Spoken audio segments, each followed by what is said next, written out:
Hey everybody, this is Russ from Metro Game Core. I'm here in Los Angeles checking out the new Xbox Ally handheld. So these are made in partnership with Microsoft as well as ASUS, and they're both the new Ally handhelds as well as new Xbox handhelds. So kind of exciting and neat. You know, I'll talk about this later, but I think it kind of legitimizes PC handhelds, the fact that we have something made by Microsoft here. So this really is just a new ROG Ally handheld. There's two different models coming out this holiday. This is the first one here. This one is called the Xbox Ally. So this one has what they're calling the Z2A or Z2 Alpha chip.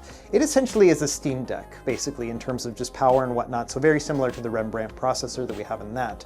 This one is supposed to be more budget-minded. I saw in their marketing materials and stuff, they're calling this one a great value. So I'm assuming this one will be a little bit cheaper than the big one, which is the next one. This one is the ROG Ally X. So this is an Ally X with new grips on it and with a new Xbox experience. Now, this one has an 80 watt-hour battery, much like the ROG Ally X from last year. The other one has a 60 watt-hour battery. So this one's a little bit heavier. It's 715 grams, which is heavier than the ROG Ally X, which was 678. So we are looking at, 20 plus grams of additional weight. But I gotta say that these ergonomics actually make it a lot easier to hold. Now, I think a lot of people saw leaks about this one in particular that was saying that, it's basically like this mashup and the pictures were not good, and a lot of people were saying it was ugly, and I agree, like it's not a very beautiful handheld, but it's functional, it works really well. So that's one of the things I've noticed about this is it reminds me of like a PlayStation Portal in some aspects, where it is just kind of like an Xbox controller with a screen in the middle of it. And my main complaint about the Ally X was that I didn't think that the grips were very grippy. I thought it was a kind of flat handheld. For the most part, over the past year, I've been using 3D printed grips with my ROG Ally X, and that transforms the feel of it. And I feel like with this handheld, I don't need those additional grips. And I think that's a great thing. That means that everybody's gonna have the same experience that I have without having to spend $30 for those grips. So I'm really excited about just the overall ergonomics of this. I get that it's not a very beautiful handheld, but I find this to be probably one of the more comfortable options that we have today.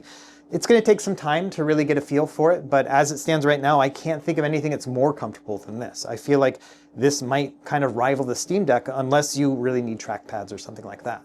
Now, as far as the controls and whatnot, it's actually a really interesting thing. So it is essentially the ROG Ally X. Like the triggers, the analog sticks, the D-pad, the buttons, all of it is exactly the same. I mean, that's my primary handheld. And so I immediately picked it up and I was like, oh yeah, totally get it. And so that is actually a good thing because I never really had many complaints with those. So if you like the face buttons, the D-pad, all the feel of all that kind of stuff, you can pop into your local Best Buy and get a feel for these, if they have a display model, then you're going to have a very similar experience here. So no complaints about these controls. The only adjustment is with this one, the Ally X. They've added adaptive triggers to this. So it's the same kind of rumble feedback that you get on the triggers themselves when using an Xbox Series controller. So very similar to that. I felt a little bit of it in one of the game demos that we had, which I couldn't take footage of, but it's not one of those things that was like life-changing for me, but it is cool that they've added that. It's a very Xbox-like feature. Speaking of Xbox-like features, they also have a new Xbox button here added to the whole layout of the menu buttons. Now,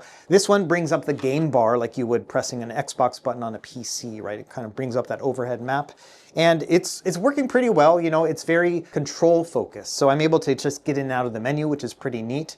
So that's the function of that button. Now, they've done one change that I've already given them feedback about, is that they've changed the placement of the start and select buttons as well as these other buttons around it. So initially with the original ROG Ally X, your top buttons were select and start. And that made a lot of sense to me, very intuitive that, if you need to get into your game, those are the buttons you're going to press more often than your menu buttons. And so I really like that. They have now shifted those down below. And so now they are below instead of up above. And that is a little bit awkward for me. For example, during a game demo, I left the game because I pushed what I thought was the start button, but no, that's now the library button. So that brings up your library. And for me, when I'm playing a game, I am more apt to press the start button than the library button when I'm playing a game. I'm going to pause it, go into the menu, all those kind of things are what I expect to do. to get into my library is only something I would do when I'm in the actual OS interface. So it's not something I would want to use often. But I think this placement for a lot of people who are just used to a traditional controller, they're going to have issues with that. And so my advice to them, or my suggestion, was maybe to have some sort of software programmable option. Even if the icons don't match what you're actually doing, it doesn't really matter when you're playing a handheld. And so that's what I'm hoping we'll see in the future. On the other hand, on the left side, same thing. The select button is on the bottom instead of on the top. And up here, we still have that same Armory Crate like quick settings button. So that'll bring up like the ability to adjust like your frame rate and, you know, brightness, stuff like that. That is now on the top left, which again, you would probably press instead of the select button on accident. But my issue with that is when pressing the Xbox button and then, you know, you just press the left bumper, it'll just take you into that anyway, because Armory Crate has now been embedded into Game Bar, which is great. We saw that with the MSI Claw as well, the most recent model. And so it's cool that we're able to access all that stuff, but I'm not sure now that I need two buttons that do something very, very similar. Like I've got an Xbox button that will get me to Armory Crate. I've also got an Armory Crate button that will get me to Armory Crate. And so it feels like a little bit of a missed opportunity where there's too many buttons. It's a little bit too complicated. You know, the thing I love about an Xbox controller is that it's a simple experience. And so I personally think that if they're going to have the Xbox button and you can reach the Armory Crate, then why do you need that extra button? So hopefully that one will also be programmable, because I could see that being used as like a hotkey function. And so that was my other piece of advice, was that maybe it's a little bit of a redundancy and I would rather have something more simple. Now the other big factor is the operating system. So they are not just booting into Windows at this point, they are booting into what they're calling the full screen experience. So this idea is that instead of getting into the Windows desktop and then slapping on like big picture mode kind of thing, this actually is going into its own OS experience that is cutting out things like the desktop, task manager, all those things that you would expect from a desktop Windows experience. You're not slapping it on top. Instead, they are getting rid of it. And that's actually a really cool thing. It reminds me in SteamOS of going into game mode as opposed to desktop mode. It's going to save on system resources. They told us that it saves about 2 gigs of RAM by doing it this way. That is additional RAM that you can use for VRAM, which means that you can put all that RAM towards graphics and potentially get better performance. So that's really cool. And then also everything is controller navigable, which means that even logging in, like the PIN and everything else like that, you can do all that with the controller. They've got hotkeys set up that will, each button is identified as a number. And so you will just memorize your combo to get in as opposed to tapping in your PIN. And so some really kind of neat features, very much in beta. Obviously they didn't let us take any footage of it, but that's another thing I'm super excited about. Like I think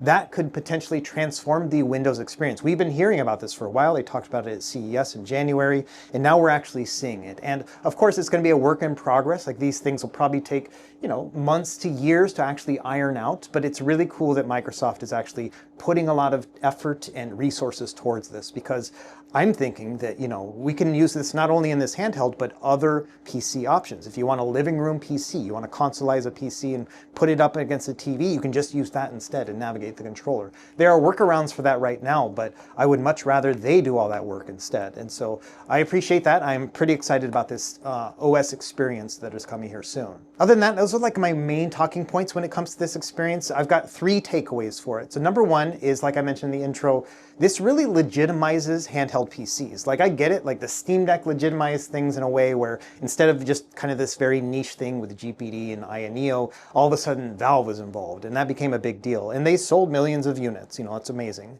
It's a different story when, you know, Xbox and Microsoft are involved. I mean, those are companies that have been around for, you know, 25 years of Xbox at this point. So that's really exciting for me. I think that this is going to add some legitimacy to handheld PC gaming in the first place. And it's all been steps along the way. The Steam Deck, to the Ally, to the Legion Go, to all that stuff, to this today. It's pretty interesting. Now, I also think that we're kind of starting to draw the lines in the sand between Steam and Windows. We've always had those options, and you've always been able to kind of get around them. You can install Windows on a Steam Deck, you can put Bazite on a Windows machine, but now they're actually trying to make Windows so user-friendly that you may not want to get rid of it. And that really does start to kind of make lanes, you know, where it's like, okay, am I going to be a Steam guy or am I going to be a Windows guy? And if we can have excellent experiences in both, competition is good. I see this all being a very good thing for everyone else. And then finally, my third takeaway is that this is the third ROG handheld that we've seen in 3 years. And The thing about an Xbox is that they're trying to make a console-like experience. Well, one of the console-like experiences that I enjoy about consoles is that I don't have to buy one every year. And so are we going to see more iterations of this Xbox handheld in the future? Is ASUS going to go rogue and make something else that's not Xbox branded later on? Like, they tend to make something every year, right? But I don't want a new Xbox handheld every year. I think that I would rather have something that lasts for a long time, like the Steam Deck does. That's a more console-friendly kind of idea. And that's what I would like to see here as well. So I'm excited to see how that kind of plays out, but I'm also a little bit hesitant because I'm like, well, I'm going to buy this thing, you know, the Ally X, which is basically just got better grips in that Windows experience. But what happens if next year something even better comes out? And these are going to be expensive handhelds. I don't know what the prices are going to be, but if I had to guess, just based on these chipsets and what we've seen with other handhelds, I would say it's probably going to be about $600 for the cheaper one, about $1,000 for this one. And those prices are not annual prices for me. That's a one-time purchase that I want to keep for years and years. And so I'm hoping that this will be a handheld that they will focus on, you know, refine the software, you know, make accessories for it, whatever you need to kind of keep that thing going. Make an OLED version. Like, all those things would be really cool as opposed to jumping on a new one every year. Those are my impressions of the new Xbox Ally X. I think that it'll probably be a pretty big hit, but I'm not really sure if people who already own handheld PCs are going to want to make that big jump and try to get something like this. For everybody else who's never heard about it before, you know, now that this is probably going to be a little bit more prominent when it comes to marketing and whatnot, maybe this is going to be a new era of handheld PCs. We might start to see more and more options in the future, and more people playing means more hands-on, more feedback, better product. And so I'm excited about that as well. Anyway, let me know if you have any questions in the comments down below. And obviously I'll be making other videos about this but before that, I gotta fly home and work on some other stuff. So as always, thank you for watching. Be sure to like and subscribe if you found this helpful, and we will see you next time. Happy gaming.